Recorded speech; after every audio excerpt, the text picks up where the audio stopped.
The citizens of Chile have overwhelmingly rejected a proposed new constitution that was widely perceived as liberal, feminist and modern. This has come as a shock and as a political blow to the 36-year-old President Gabriel Boric, who was one of the strongest votaries of these radical changes. Today, we discuss very briefly about the changes that were proposed and why Chilean voters rejected these. But before that, don't forget to like, share and subscribe to One India. The new constitution sought to replace the one adopted during the dictatorial regime of Augusto Pinochet in 1980.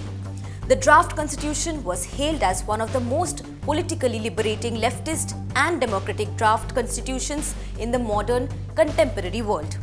There were an equal number of male and female delegates roped in to write the new charter. But sadly, around 62% of the voters in the referendum rejected it.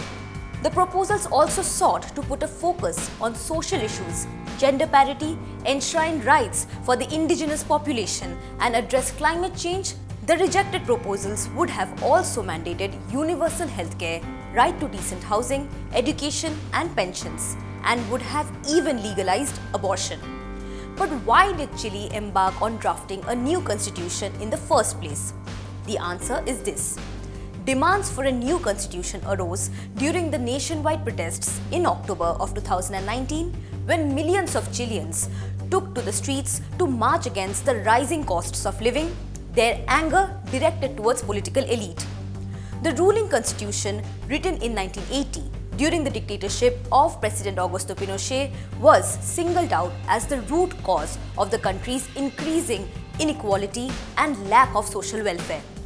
The economic model of the dictator had handed disproportionate powers to private companies on civil and environmental rights and had deregulated the markets, which compounded economic inequality.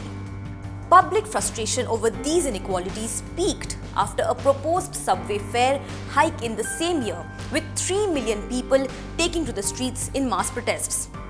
To quell what became known as the social explosion, the government initiated the process of replacing Pinochet's constitution with a new text.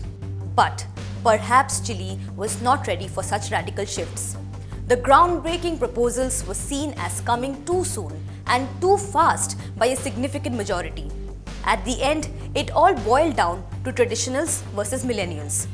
The proposed changes in terms of legalizing abortions and other ancillary aspects was seen as being too divisive. Chile is a Catholic majority state, so legalizing abortion was viewed as not in keeping with the Christian beliefs. Being a conservative society, even divorces are sort of rarity here. Even the drafting members were not on the same page over these changes. They often fought with one another regarding the texts and the intents of the proposal. These made discussions acrimonious and the members combative.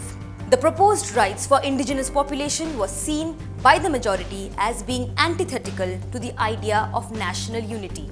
Furthermore, one of the most important sticking points was regarding concerns about environment in terms of lithium exploitation. Chile is part of the lithium triangle that has a significant portion of lithium ores. Lithium today is used in a range of equipment such as cameras, laptops, electric vehicles, etc. And its exploitation accounts for a substantial part of Chile's GDP. Bringing any changes to this would perhaps have affected a lot of people. Last but not the least, the voters also felt that the delegates were not representative of Chilean society, since the majority came from left-wing political blocs or were independents with a similar political bent. These were the important reasons why Chile rejected its proposed new constitution. We hope you like this new video. Thank you for watching. Subscribe to One India channel and never miss an update.